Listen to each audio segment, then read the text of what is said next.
everybody. Welcome to Talking Hockey Sense. My name is Chris Peters. It's episode 108 of the podcast, and glad to have you with us as we continue our conversation that we started last week about the 2024 NHL Draft rankings. The rankings are now out at FloHockey.tv. You can read them there.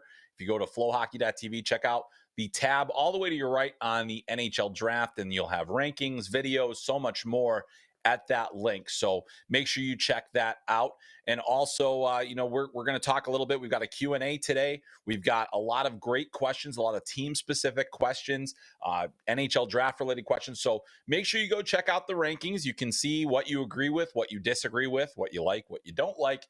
And you can always let me know on Twitter because I'm a glutton for punishment, and there are bound to be disagreements because, hey, it is an inexact science, this whole draft and scouting thing. So always happy for your input as well. And plenty of you have already volunteered it. So I thank you for that.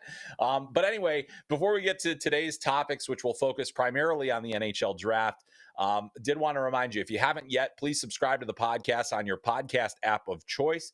Make sure that you are, signed up for all the great hockey that we have also on FloHockey as well, where you can watch this podcast in its entirety. You can also watch it on YouTube. But when you do subscribe to FloHockey, you get a ton of stuff, including a lot of the players that we're going to talk about today from the USHL, from the CJHL, BCHL, a lot of junior hockey players. But we've also got great college hockey and professional hockey. CCHA and Atlantic Hockey, their playoffs are starting up. The CHA, the Women's Hockey Conference, their playoffs are starting up as well.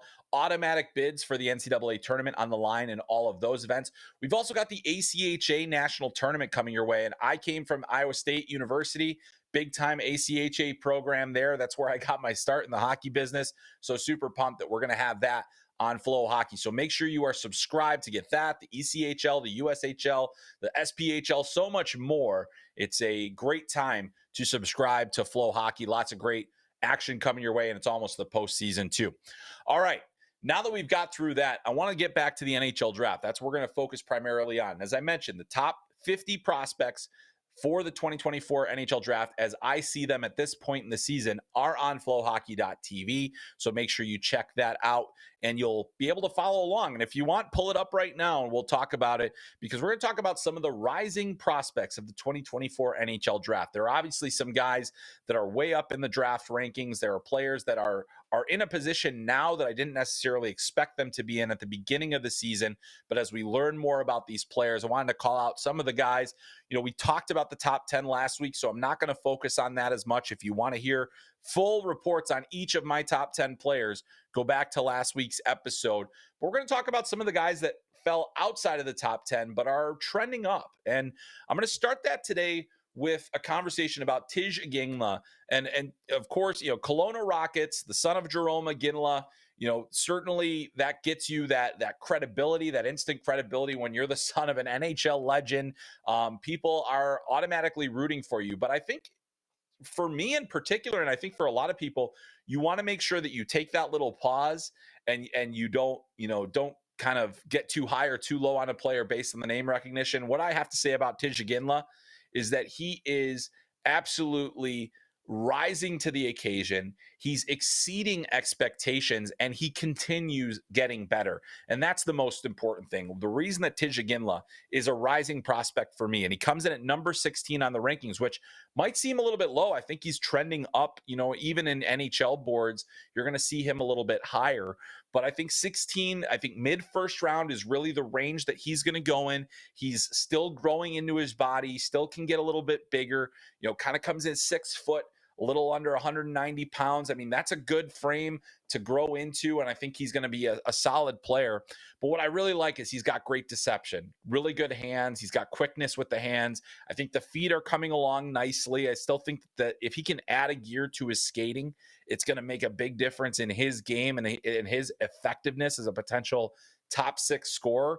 But I think the goal scoring sense that he's shown this year, the ability to get pucks to the middle of the ice, the compete level, all of that looks great.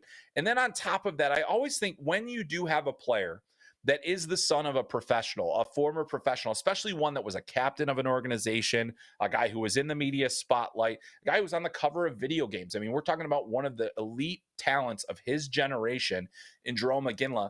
There's so much that can be absorbed by the player from just a professionalism standpoint, how they carry themselves, how they deal with the media, all these other things that other players might not have as much of a focus on at a younger age. This is something that Tige at least experienced for a portion of his childhood, being able to, his dad's career still extended into, so he's conscious for that. And so many NHL players have kids after their careers, and their kids don't necessarily get a chance to see them play.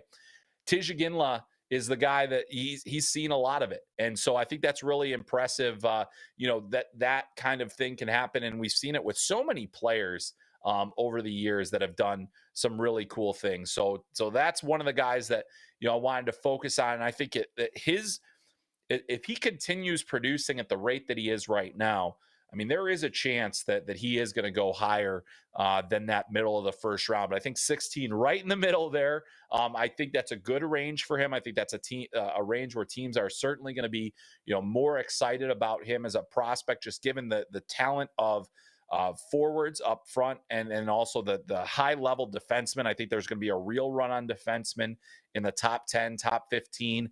So that's why Tige kind of falls just outside of that. But I have a lot of time for that player. And it goes far beyond, who his dad is. I think that he has earned everything he's gotten this year. And I'm very impressed with his play thus far. Another guy moving up. We talked about him, touched on him a little bit last week because we talked about some of the USHL players. And this is a big year for the USHL. And one of the guys that really has risen up my personal board after a lot of uncertainty at the beginning of the season is Michael Hage. And, I mentioned he had a really tough fall classic, and that kind of got him off on the wrong foot. But really, since then, he's been outstanding. And I've seen a lot of games from him where he just impacts the game in a number of ways. And I think he's got a great skating ability. He's scoring goals more frequently. He's scoring big goals. Chicago really struggled at the beginning of the season. They've improved their game over the last little bit. And so I think Michael Hage is a big part of that. And I have a lot of time for the player, for the, what he's been through as well, losing his father tragically this summer in a swimming accident. What kind of, impact does that have on your mentality, your priorities and different things like that? I mean, you can only imagine, family should be a higher priority for him right now and different things, but it's also this critical moment in your life. And you've got to kind of deal with this great personal tragedy and heaviness. And the fact that he's not only been able to play through it, but to embrace, hockey in the way that he has, at least the way that, he told our Ryan Sykes. There's a great feature story on FloHockey.tv from Ryan Sykes on our USHL page where, he goes in and says how much more he appreciates going to the rink because it is an escape from what's been a very heavy year for him. And so, you wonder how much that's going to play a role and how much that impacted his early game. But, he also was injured for a long time last season and missed most of last year and kind of had to start from behind. And when you're a 16-year-old going into the USHL, it's hard enough, but he was coming in at the most critical time of the season for a team that was, in the playoffs and battling for position. And, even when Macklin Celebrini was out of the lineup for a little bit for the World Under 18s last year, and that they needed, that boost. And so we'll see what Michael Hage ultimately does and where he goes. I think that he's probably a late first round pick still. I think it's possible, on our rankings, he was 23rd. So, that's another thing where he certainly could rise up. But I thought at the beginning of the season, he was settling into that kind of good second round pick kind of player, the kind of guy that you think probably middle six. I think there's an outside chance that he's a top six scoring threat. And that's where you see those guys go later in the first round. And so that's where I think he'll ultimately end up. Another guy who just snuck into my first round is Terick Perascak, who's been really lighting up the WHL this season. And one of the things that I find so fascinating about this particular player, plays for the Prince George Cougars, came in at number 32 on our list, is Last season, he didn't play in the WHL beyond one playoff game. That's his WHL experience coming into the season. He spent most of last year at the Edge Prep School out west in the Canadian Scholastic League, another place where you can see a lot of great young prospects before their junior careers start, and you can see them on FloHockey as well.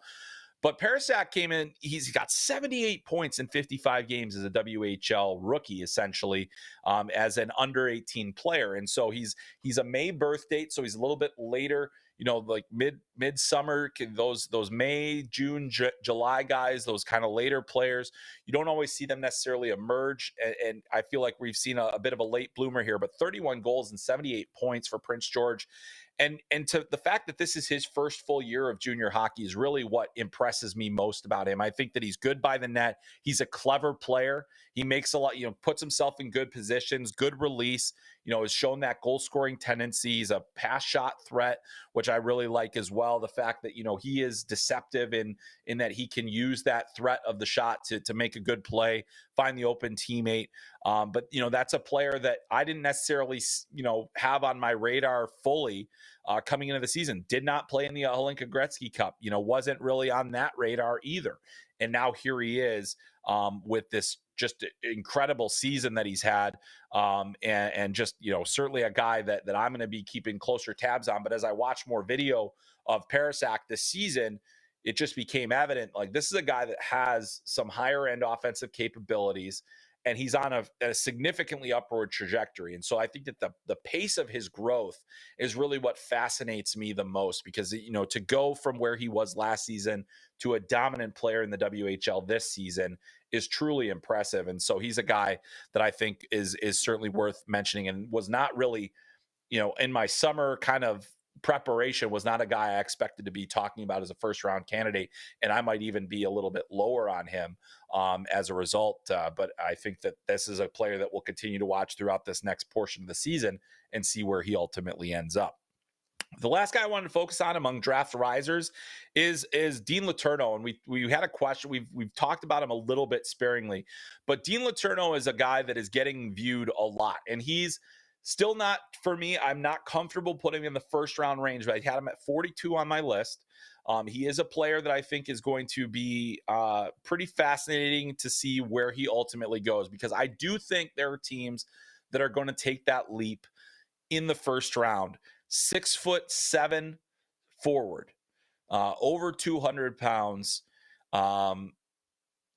He's played some with the Sioux Falls Stampede this year in the USHL, but with St. Andrews College, which is where he is now, 110 points for him in all games. And in the Prep Hockey Conference, where they play teams like Shattuck and Mount St. Mary's and Kent, the Kent Selects, South Kent Selects, he has 25 points in 14 games, 14 goals. So a goal per game in that conference. And he's kind of a bit of a mystery in terms of, when he, at the level that he's playing at his size, physically dominant, really good at the net front, quick hands, not an amazing skater. Does he think it fast enough at his size? Those are the questions that are a little bit tougher to answer. He did play those 2 USHL games, and I haven't reviewed the tape of those yet, but talking to some scouts, I thought he was a little behind the pace, didn't really, and that is a big jump going from prep school to the USHL. I think it's it's an underrated leap for a lot of players, because the pace is faster, the players are stronger, everything kind of moves quicker. And if you're not adjusted to that pace pretty quickly and you're not processing quickly enough, you're not going to look real good in the USHL. So he's a Boston College commit. As of right now, I believe he's not slated to go there until 2025-26. So if you draft this player, you're expecting him to play a year of junior more than likely. I think that's probably the best, based on what I've seen so far, that is the best path. We've seen that path before for late first-round draft picks. Sam Renzel, drafted out of Minnesota high school, played that hybrid USHL Minnesota high school season. Chicago Blackhawks draft him. He plays a full season in the USHL. Now he's having a strong freshman season at the University of Minnesota. This is a player that you draft, you're patient with. And that's why I think that there are teams that, especially teams that have multiple picks, there's a chance he's going to be a first-round draft prospect. For me, 42, but for other teams, he could be a bit higher. Fascinating player, really looking forward to tracking him further this season and also seeing what else we get out of him over the course of the year. Under 18 World Championship, different things like that. Does he make that team? There's a lot of things that could potentially happen for him.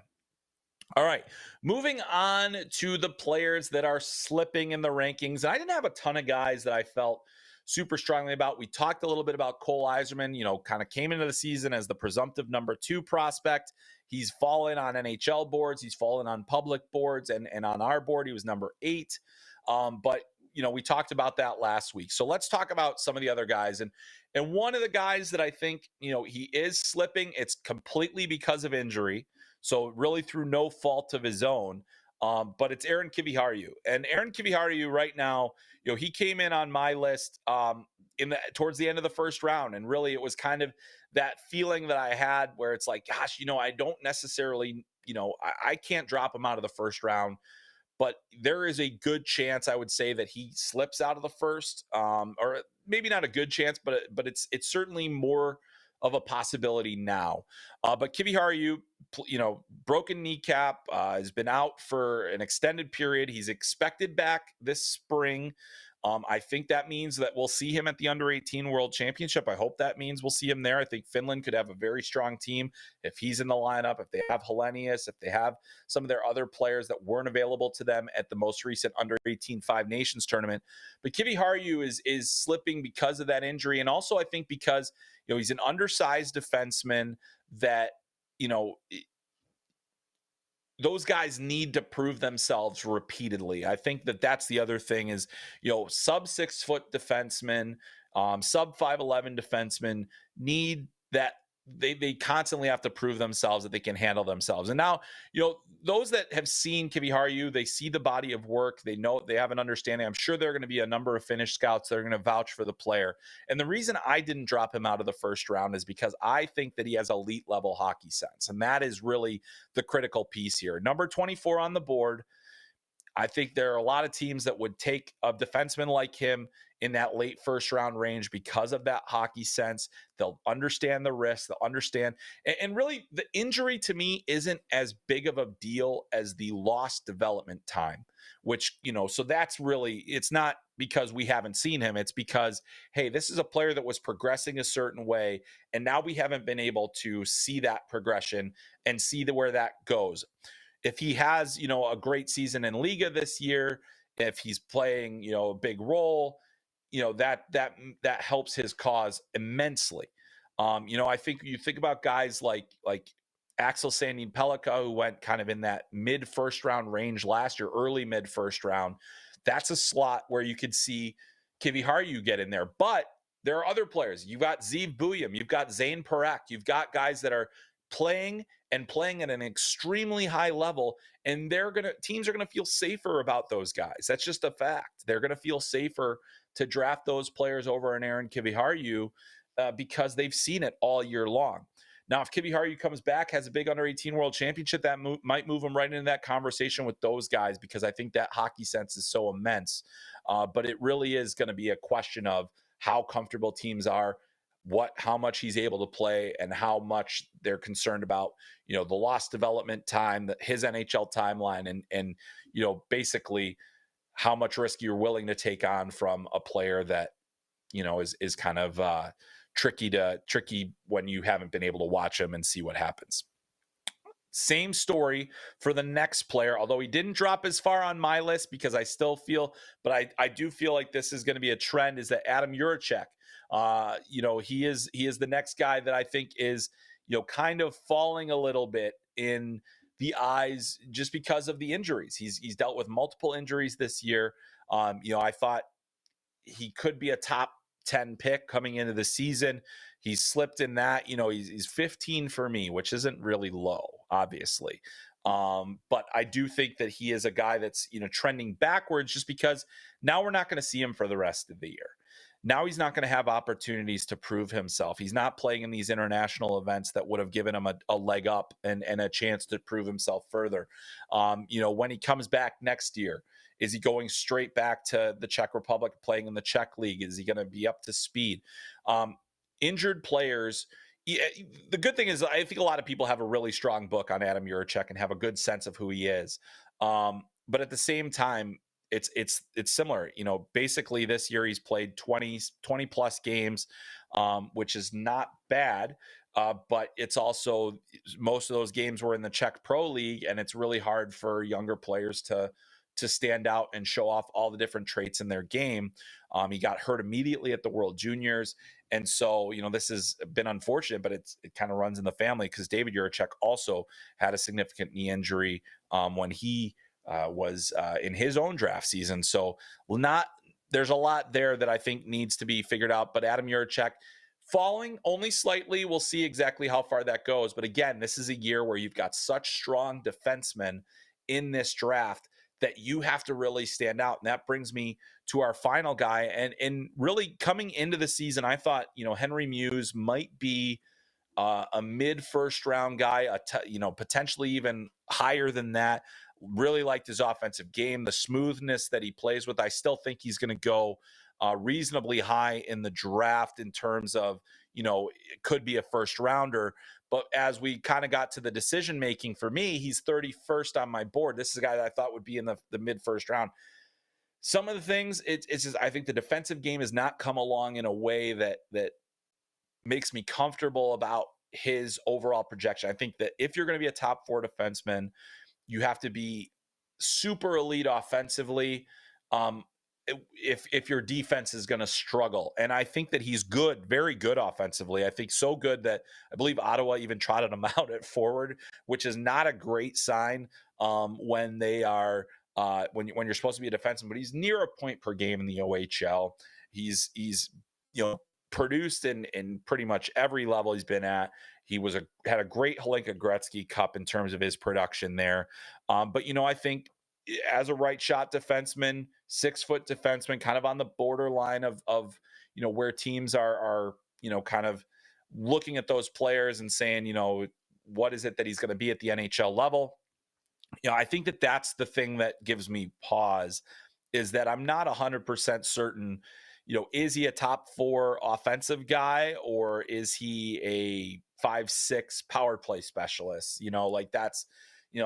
That's where it comes. And if he's a 5-6 power play specialist, that's not a first round draft pick. So he's right in there at 31 for me, but still, this is a player that has plenty more to prove. I like what he's done. I think he's an intelligent player. I think we need to see a little bit more rounding out of the defensive game for teams to feel comfortable selecting him, because I think, he doesn't necessarily have that elite offensive trait of like a Zane Terick or even a Zeev Buium in terms of his overall puck skills. And you see other guys like Carter Yakimchuk and other that are just accelerating and also have size on their side. So that's the other thing that kind of comes into play. And when you judge Mews versus this all the D in this draft, you start seeing, okay, well, he's not stacking up in X ways, and it's getting harder to see where he fits in an NHL system. So, but that'll be interesting to watch. I'm very excited to see where he goes, because I think that he's a good player. I mean, obviously, still have him in the first round. I think there's a lot there. I think that a team could work with him on a lot of things. That there's plenty of development ahead for him, but still a lot to be figured out with Henry Mews. So that's a bit on the risers and the fallers.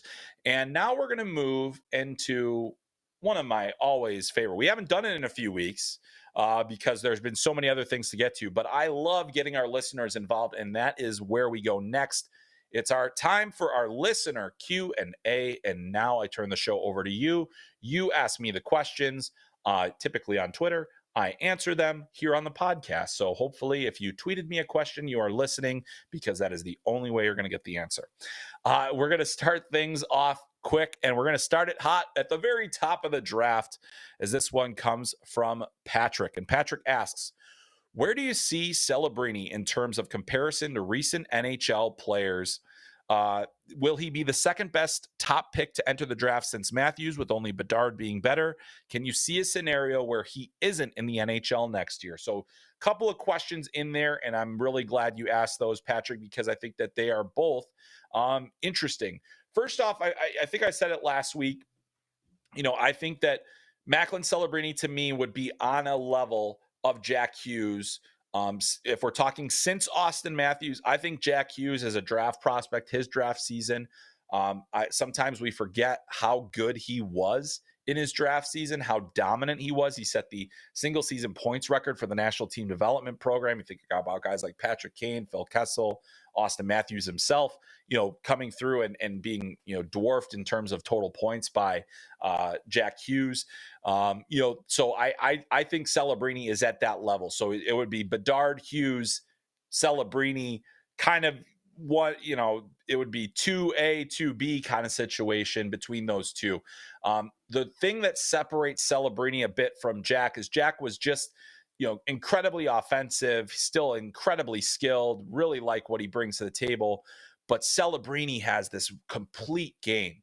I don't think he's as dynamic or as good a skater as Jack Hughes, but he's good in both those regards. He is undeniably, to me, a better goal scorer in terms of the power of his shot, the placement of his shot, the varieties of ways that he can score.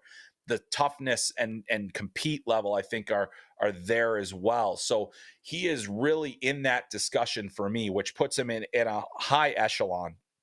And I've said it before, I feel like we're not fully appreciating how good Celebrini is because Bedard was last season. And to me, Celebrini is an elite talent that is going to change a franchise when he gets there.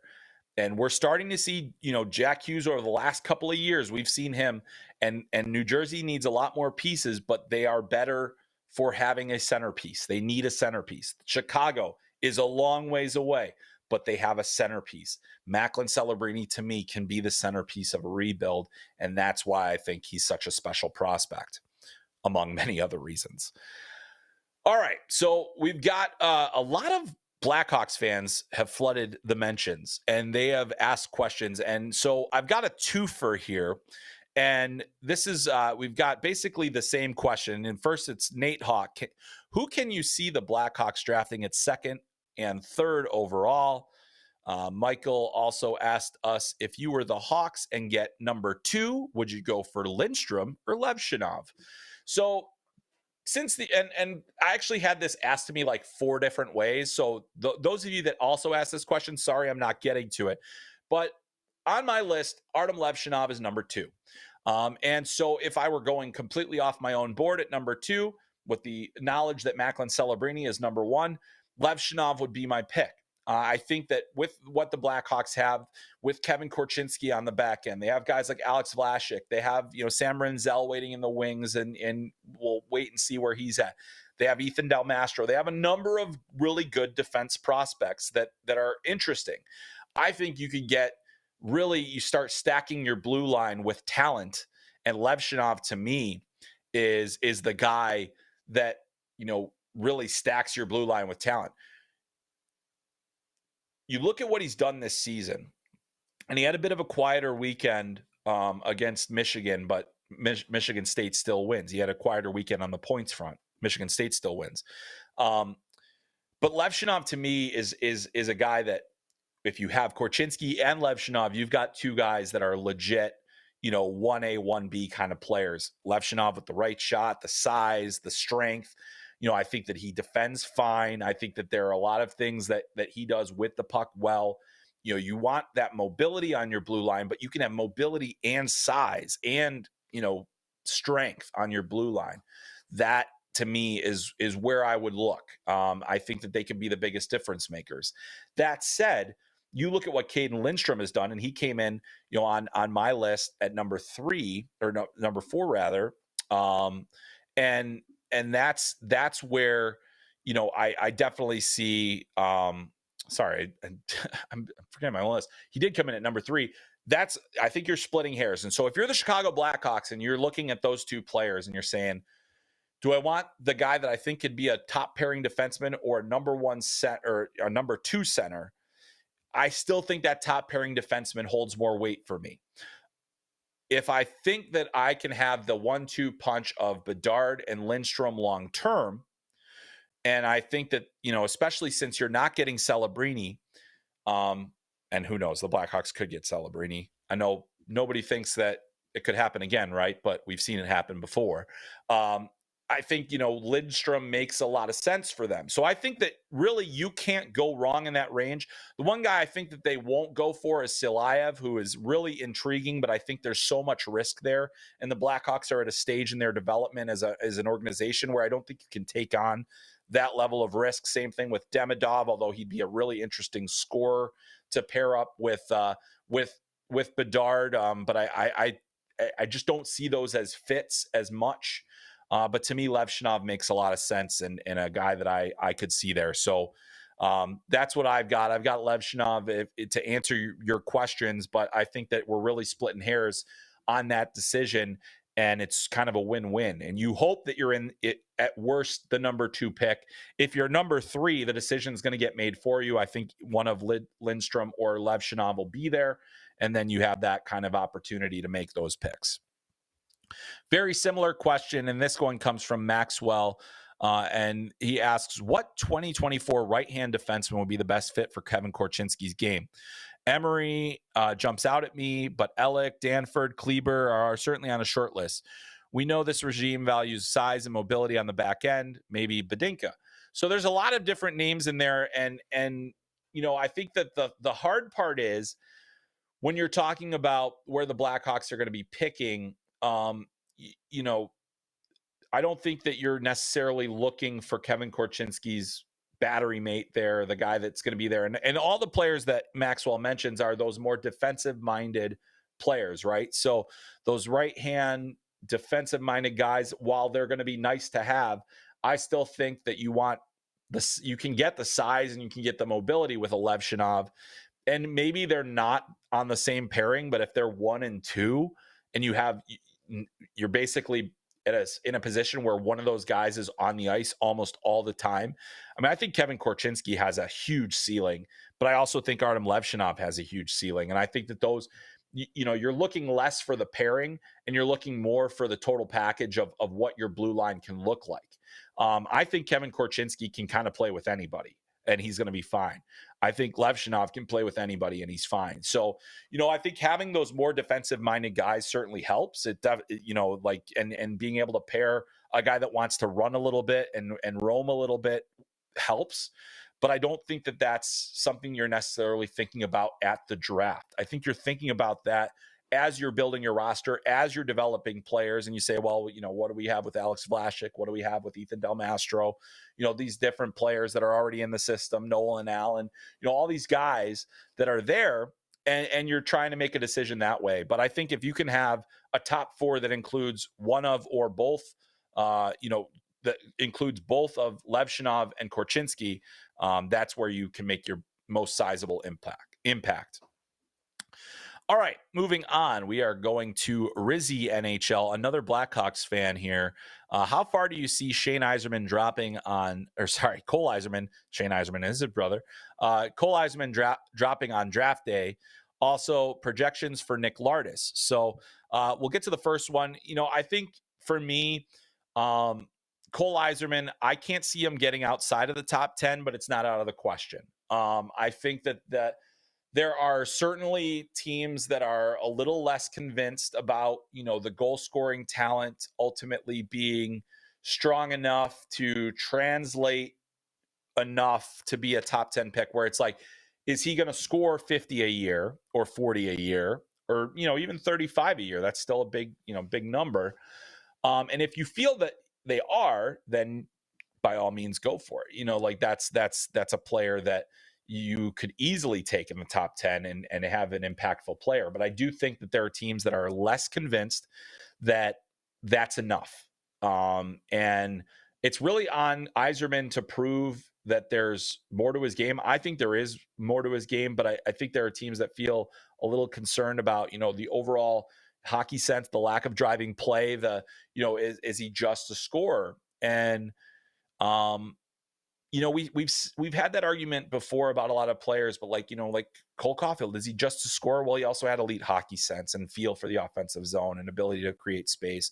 We've had questions about different players that had the goal scoring as their primary talent, but it still matters a lot. And I think that's, to me, is where, there's got to be some weight put on what Yzerman does. And to me, I still think that's top 10 worthy.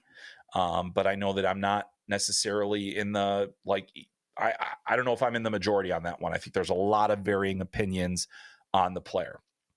As far as Nick Lardis goes, to get to your question, Nick Lardis was a third-round pick of the Chicago Blackhawks in 2023, having a great season. 50 points in 37 games, 29 goals. I think that he's been a goal scorer. He's proven that time and time again. He's certainly been a guy that has made an impact. And for me, I think he's a bottom six kind of, scoring depth option.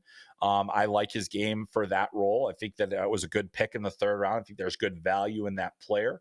But I do think that it's more likely than not that he's going to be down your lineup and creating scoring depth as opposed to being a top of the lineup player. All right, we move on to our next question. This one comes from Blue Chip Prospect, and they ask, "Hi, Chris. Hope you're having a great day." I'm pretty good so far. "I'm a big fan of Berkeley Catton. I made a scouting report of him on YouTube and basically love everything about him except for the frame. I'm interested to know what you think of him and what you see his potential is in the NHL." Thanks. You're welcome. Let's answer it. So Berkeley Catton, obviously a player that I think has incredible potential. I think the offensive game is outstanding. The skating is outstanding. The compete level is outstanding. I just think he does a little bit of everything well. And as you mentioned, it's the frame. Really, I think that's what keeps him out of the top five, just because there's so many elite level defensemen that have size, that have the offensive capability. I think it nudges him down the list. And we talked about him last week, so I don't want to spend a ton of time on Catton. But, I just think that he plays with the pace, with the intelligence, with the compete, with the skill that allows him to be a potential top six scorer at the next level. The question will be, is he a center at the NHL level? I think he is. I think he plays well enough in that role. I think there's a lot of, I was talking with Corey Proman about him on the Athletic Hockey Show podcast. And we talked, there's a lot of rhymes with Logan Cooley, who anybody that listens to this podcast knows I have a lot of time for Logan Cooley and had him as the number one prospect in his draft. I think Catton would be higher in a lot of draft years. It's just the fact that we have so many big defensemen that are really in there. And then also, such an elite winger in Ivan Demidov. I think there's a good chance Catton goes before Demidov in the draft, just because of the Russian factor and other reasons. But Berkeley Catton is a heck of a player and a guy that I think we're going to be spending a lot more time on as the draft gets closer, because I think that he's going to push himself into that discussion. Just recently, he is now the third highest scoring 17-year-old in Spokane Chiefs history. And that is pretty impressive. I just saw that stat shared by the Chiefs earlier today. And, you think about the history of that organization, the two guys that he trails are Pat Falloon and Ray Whitney. So two guys that went very high. And, obviously Ray Whitney had a fantastic NHL career, but Berkeley Catton, third highest scoring 17-year-old in Spokane Chiefs history. Very impressive. I just really like the player a lot, and I think he's going to be a great top 10 pick in this draft. All right, so the Blackhawks fans keep flooding the inbox, and hey, if you do it, I'm here to answer. We got another one, and this one comes from Theo, and Theo asks, "Who do you think the Blackhawks select with their second first-round pick from the Lightning? Who are your favorite players in that 20 range?" Well, if I would have done a tiny bit more prep on this question, I would have seen the standings basically. But I think obviously this pick is looking like it's going to be a little bit higher than maybe the Blackhawks thought when they first acquired this pick via trade. But in terms of players in the 20 and below range that I think are very interesting, I'll be interested to see, is Sasha Boisvert there from the Muskegon Lumberjacks? I had him 19 on my list. I think that there's, that's another guy where if you go defenseman early, you can get a center, a guy with some size, a guy with, a longer timeline. He's heading to the University of North Dakota, which has sent a few players of the Blackhawks, namely Jonathan Toews. I think that, Boisvert is not necessarily Toews, but he's certainly a player that's going to, make an impact at the collegiate level, develop and be ready to come back. Other guys like Liam Greentree, big size. Will he still be available there? The question is, does he have the feet? Really can score. I just think that having a guy like him, I think that if the Blackhawks are able to get bigger with this pick, bigger up front in particular, especially if they don't go with like a Lindstrom in the draft with that number 2 pick, can they get guys that give you a little bit of size? That could help. Michael Hage is another one where he should be available in that range. Is that, the guy you want in that category? I think he has the pace and he's obviously playing in their backyard right now with the Chicago Steel. Had him at 23 on the list. There are plenty of other players I think that are in that range. Beckett Seneke, Nikita Artyom. I think that there are players that I personally, I think that forward would be the play there, considering that, most of the best defensemen are going to be gone. But if you go with Lindstrom, then you start thinking about other defensemen, Kiviharju, EJ Emery, Charlie Ellick, Cole Hudson. I mean, a lot of different players, but I think, if they want to get bigger, if they want to have, they've certainly gone with size on the blue line when they can. I think that those are the types of players that you can certainly slot in from that range. All right. Well, next up, we've got a question from Avco Cup, and Avco Cup asks, I've heard that the Jets have some concerns about Rutger McGroarty's conditioning affecting his ability to transition immediately to the NHL, that his performance drops late in shifts and on the second game of the weekend. Is that something you've noticed? Is he NHL ready or not? Really interesting question. Obviously, really specific as well. We're moving on. Should have mentioned we're moving on from our draft questions now to drafted prospects. And so, Rutger McGroarty, I think is an interesting case. Now, we also have to. He was injured this season. I think it knocked his conditioning a little bit.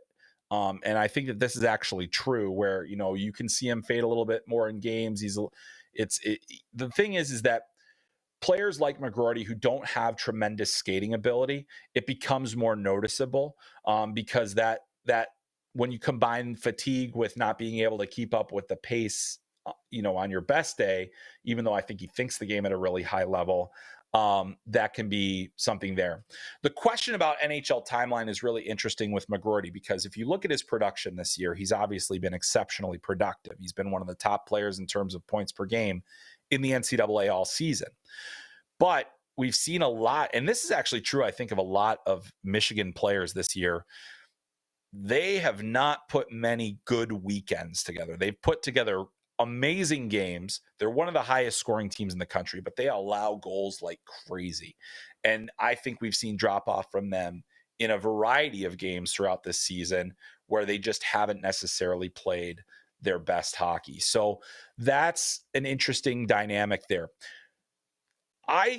If I'm Rutger McGroarty, I'm taking a long, hard look at what I do next. I think that there is plenty that he can be gained from him going to the AHL. I don't think he would be going straight to the NHL out of Michigan. I think there's plenty to be gained from him staying, being more dominant and more consistent, working on the conditioning, working on the strength, having a healthy season. He really loves being at Michigan. I think that is certainly something that is a factor that I don't think we fully appreciate for some of these players, is that some of their delays of the NHL is just, hey, I'm liking where I'm at. I'm still developing. Why rush it?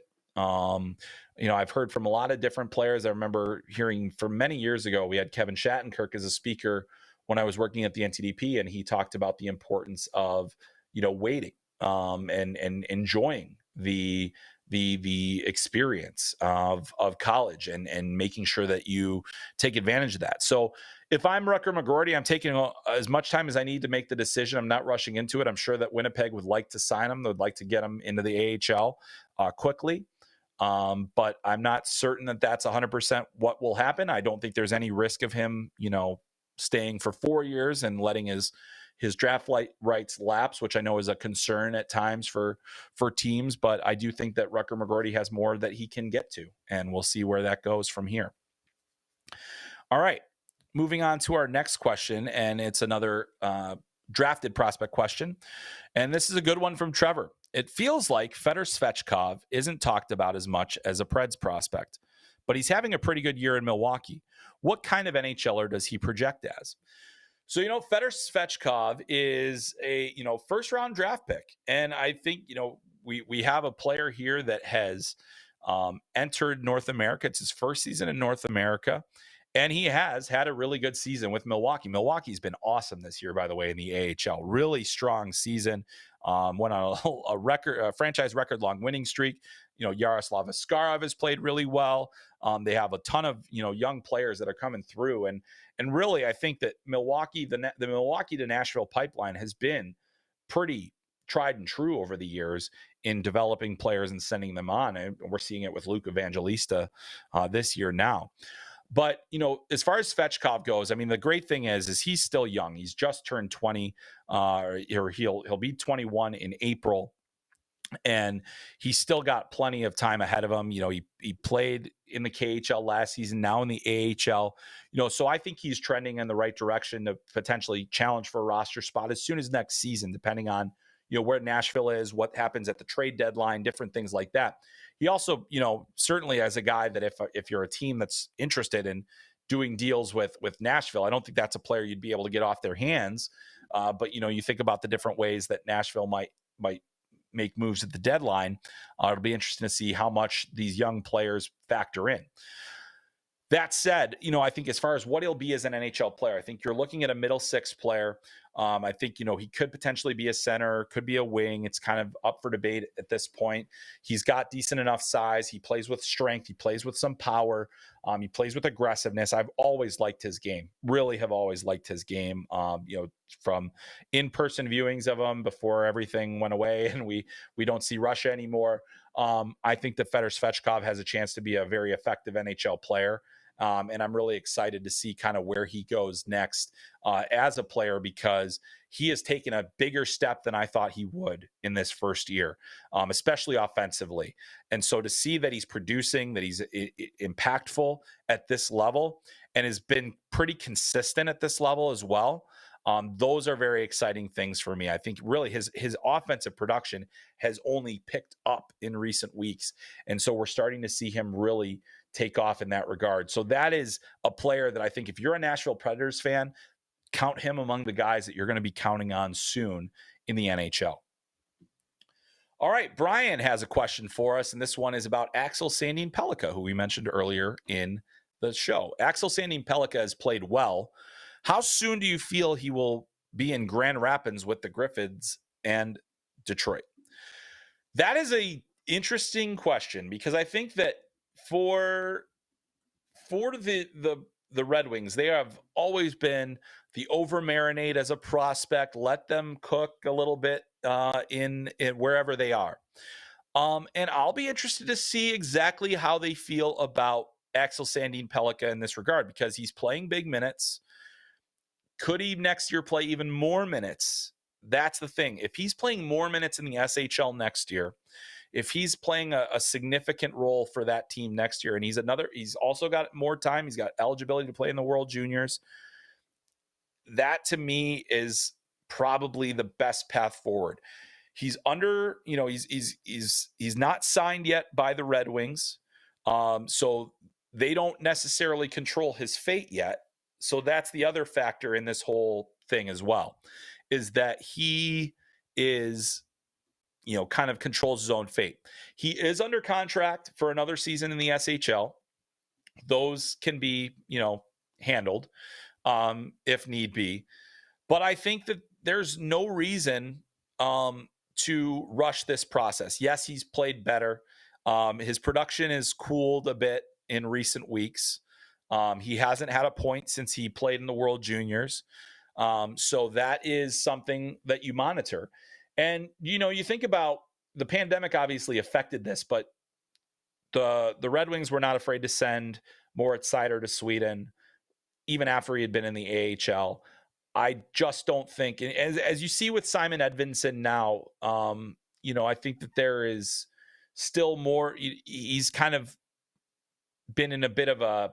He's certainly not languishing by any means. He's played well. It's just, if you bring him, how long would you keep him in Grand Rapids? How beneficial is that to him versus potentially playing a top 4 role in Sweden next year?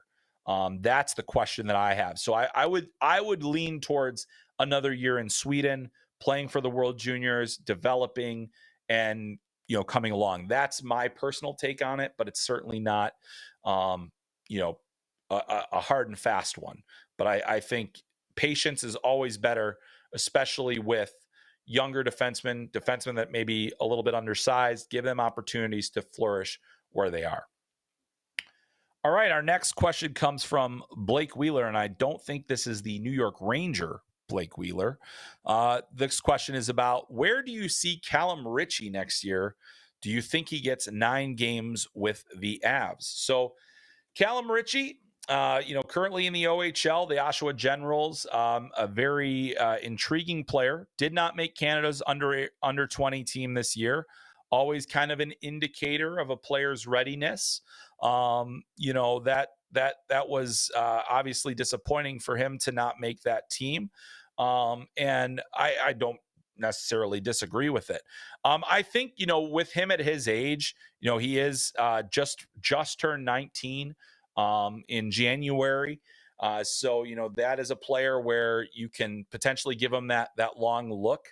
He is certainly outpacing his production from last year. I think that he's played really well in the limited opportunities I've had to see him play, especially the guys that are in junior that are already drafted. I'm not spending as much time watching them as I am watching the other prospects, but obviously you catch glimpses of a player like Calum Ritchie, especially considering that he's got Beckett Seneke on his team, and that's a player I'm watching for the draft. But Calum Ritchie, to me, could he get that 9-game stint? I think he's going to be given every opportunity to challenge in camp. I just think that the Avalanche are really not in a position where they need a 20-year-old on their lineup to, make the jump quickly. So I think they're going to exercise patience with Calum Ritchie as well. You can never, over marinate a guy. I think that getting even some AHL time is going to be beneficial to him as he moves forward. But I really think that, if I'm an Avalanche fan, I'm pretty excited about the development that he's had and the steps that he's made as a player here. Not making the World Junior team this year is not really a huge indication of where he is going to be as a player. It just meant that they were going older and there wasn't a spot for him on the team. So keep an eye on that. I think he's a real intriguing player. Could certainly get the 9-game stint. I don't think he's going to be in the NHL next year, though. That's my take on him. All right, another question from a Blackhawks fan, and actually Maxwell is getting 2 today, but I wanted to answer this one because I think that this is an important topic. I like talking about it when it comes to prospects all the time, but Maxwell asks, what does Lukas Reichel need to focus on at the AHL level that he hasn't already shown he has in his game? So when a player like Lukas Reichel, who spent most of the season in the NHL level, and the team has basically expected him to take a certain step this year, and then they haven't taken that step, is, they're using the right method of what to do next. So sending him back to the AHL is certainly prudent at this time. 10 points in 50 games.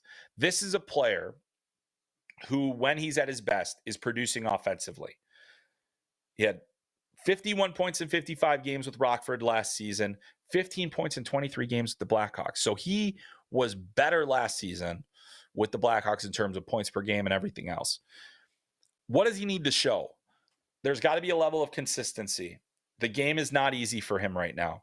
The other thing, the Blackhawks are putrid. I mean, that is a bad hockey club. And it'd be hard for any young player, not at a Connor Bedard level, to make an impact on that roster. It's hard for veteran players to make an impact on that roster right now. I'm not concerned. Like I think that the Blackhawks have been patient with Lukas Reichel. That I thought we would see the step this year. It didn't come. All right, so now there's a reset. One of the things that I saw Luke Richardson's comments, get back to having fun playing hockey. Get back to not thinking about, your spot in the lineup. He's going to play top line minutes. He's going to get many opportunities. And if he shows at the AHL level, hey, the game is coming easier to me again, things are being more natural. And it might take a few games. It might take him a while. The AHL is a tough league, and he has been playing in a tough position. But I think Lukas Reichel still has time. I still have a lot of faith in him as a player that is going to find his way. Yes, the clock is ticking. Yes, the pressure is on. Yes, we've thought that he was taking that step before. But I am not ready to give up on a player that I think is highly skilled, highly intelligent, and still has a lot of runway. And the Blackhawks may be in a better position down, in the later on in the season to give him the minutes that he's going to need, to give him the opportunity. And hopefully that's after having regained some confidence in the AHL. I think it's all about confidence. It's all about mentality right now. I do not think there's a lot of physical things. It's just getting back to being comfortable offensively, which he has not looked comfortable all season long. Looks like he's, in his head a little bit. All right. Our final question is looking way into the future, all the way to the 2026 NHL draft, but you can't ignore what's happening with this player. At Random Task 68 asks, thoughts on Gavin McKenna having an incredible WHL season, 28, 53, and 81 in 50 games. Early front runner for first overall in 2026? Oh, I think so. So Gavin McKenna is a player that I think has gotten a lot of attention this year for a player that's not draft eligible until 2026. He is really fascinating in a number of ways. And I think the most fascinating way is that his U17 season, as of this moment, is on pace to better Connor Bedard's under 17 season by 1 point. He's not the goal scorer that Connor Bedard is. He is, however, a high-end playmaking player who has skill, who has, a still growing frame, who has offensive intelligence, a great shot, great passing ability, reads the game extremely well. And, he got his first look. He got his first taste of the WHL last season, was over a point per game in 16 games. Impressive. Now 81 points in 50 games. Among U17 players all time in the WHL in points per game, with a minimum of 20 games played, Gavin McKenna is second, ahead of Connor Bedard by 0.01 points per game. You look at the 2026 draft, I'm not usually looking at that. I'm not looking at those players that are in that, so I can't give you a definitive answer, but I can only say that what Gavin McKenna is doing at the WHL level is special. He is outstanding, and he looks older. The way he plays is advanced for his age. He just turned 16 in December. So he's a late 07. So he'll, but I think that he is absolutely on track to be a number one pick. A lot can happen in 2 years, though. Injuries, change in teammates, different things can happen. Playing on this Medicine Hat Tigers team where there's a lot of talent on that roster, helps. But what we've seen from Gavin McKenna so far is a player that is looking very, very special. A guy I am excited to watch in the years to come. A guy that I think we're going to see play on the international stage and multiple international events before his draft year. Gavin McKenna is absolutely a player to watch and is doing things that really you just don't see very often. So the fact that his name is right next to Connor Bedard's in that points per game race at his age is insane, because I didn't think we'd see anything like what Connor Bedard was doing in his own U17 year. Not in the modern era, but here we are. And we've now seen it in multiple years. Lots of great questions today. Thanks everybody that sent them in. Really appreciate it. It helps make the show better, and it gives me something to think about and something to research and get ready for you. So I really appreciate all of that. Also want to send a huge thanks to Josh for producing today's episode. But we're going to wrap things up for this week. We will be back very soon to talk much more. We've got college hockey playoffs. We've got junior hockey playoffs on the horizon. It is that fun time of the year. We'll be talking things like Frozen Four, bracketology, all those different things that come with it. But that is going to do it for this week's episode. My name is Chris Peters. This is Talking Hockey Sense. We'll catch you next time.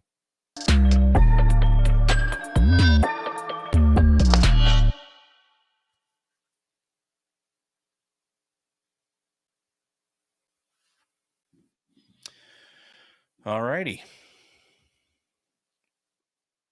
All right. Thank you. Yeah, I like that. I thought that rolled pretty nice too with the screen grabs and everything. So, yeah, I thought so. Looked good enough for me. So, all right. Yeah, I am. Yeah. Well, thanks a lot, Josh. I appreciate it, man. I hope you get a chance to rest at some point.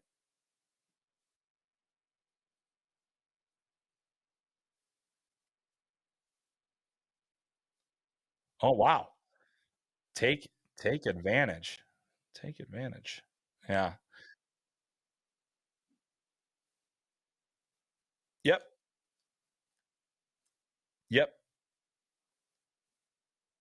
All right. Sounds good. Thanks, Josh. All right. Have a great day. See ya.